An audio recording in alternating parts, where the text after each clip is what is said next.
So let's understand the different types of trends that is present in the market. Now we know that majority of the times if we take 100 days, so we actually expect 30% of the days to stay range bound or sideways market, and it's just going to be the rest 30% of the days the markets are going to trend. So for example, today itself is a sideways day, right? So it's going to be the rest 30% of the days that would generally be trending. So right now we have a change in structure, that is 2020, 2021 has been completely different. So we can't use that as a benchmark. But when we consider the entire data range, we see that 30% of the days they stay trending, the rest of the days stays sideways.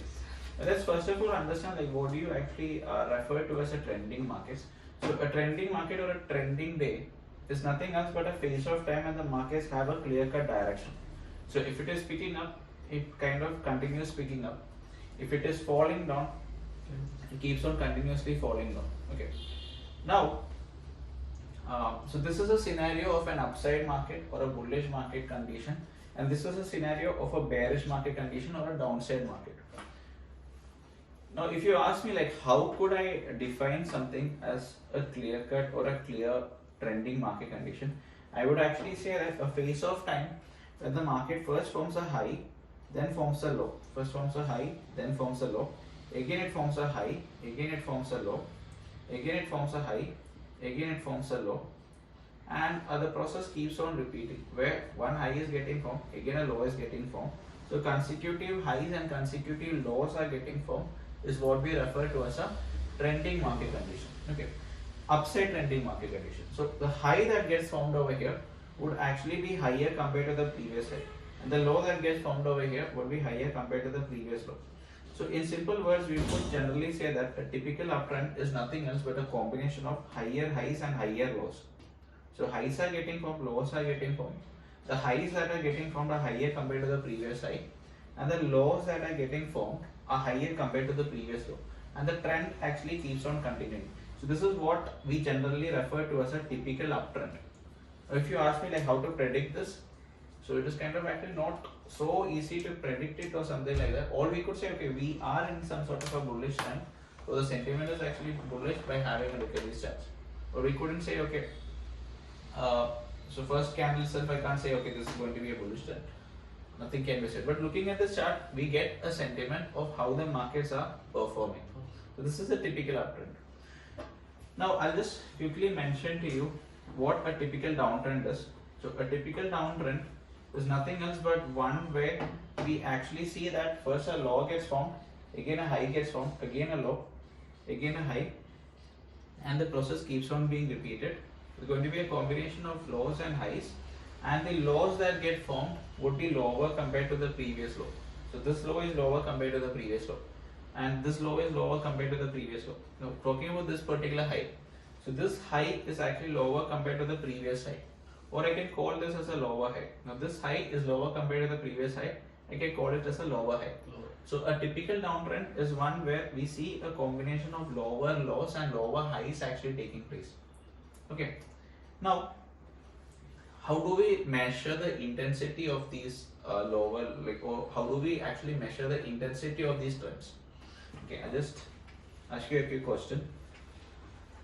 So let's talk about a case where we see a trend like this, something like this. Okay, so first there is going to be a pickup of let's say an x distance. So followed by that there is a downside move of let's say x by 2. Okay, x by 2 downside movement is happening. When it's picking up by x, it is falling down by x by 2. Again it is picking up by x distance, again it is falling down by x by 2. And the process is keeping on repeating. So on a different chart I see that there is something like this.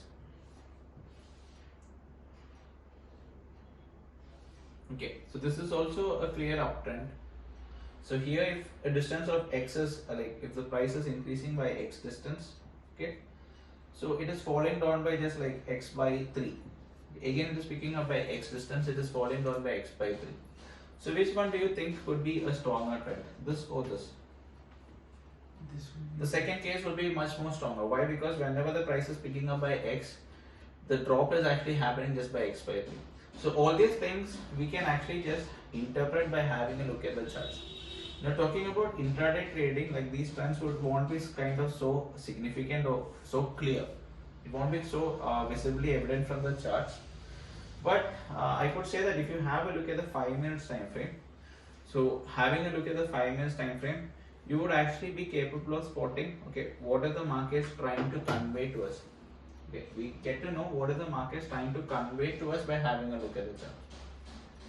So in the larger time frame, these aspects work better. We get a better picture regarding the trend in the larger time frame. For example, in the 1 day time frames or even in the 1 hour time frames, we get to know a better picture of what the trend is trying to say, having a look at the patterns.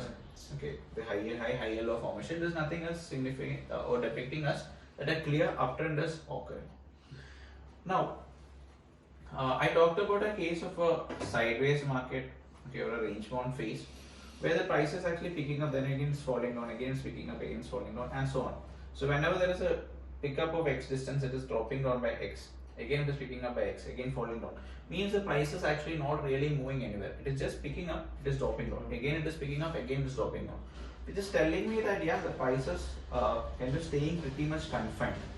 It is not heading anywhere. It is just trying to move up. It is trying to fall down. Again it is trying to pick up. Again it is falling down. But it is not actually moving anywhere, but is pretty much staying within a range. So you can call this as a sideways or a choppy or a range bound market condition. When the price is not moving anywhere, it's just moving up and down, and is not going anywhere. Okay. So I assume this part is also clear for you. Yes, sir. And we'll actually see the very same some observations in real-time charts now. Okay. Let's have a look at some clear uptrend, clear downtrend in real-time charts.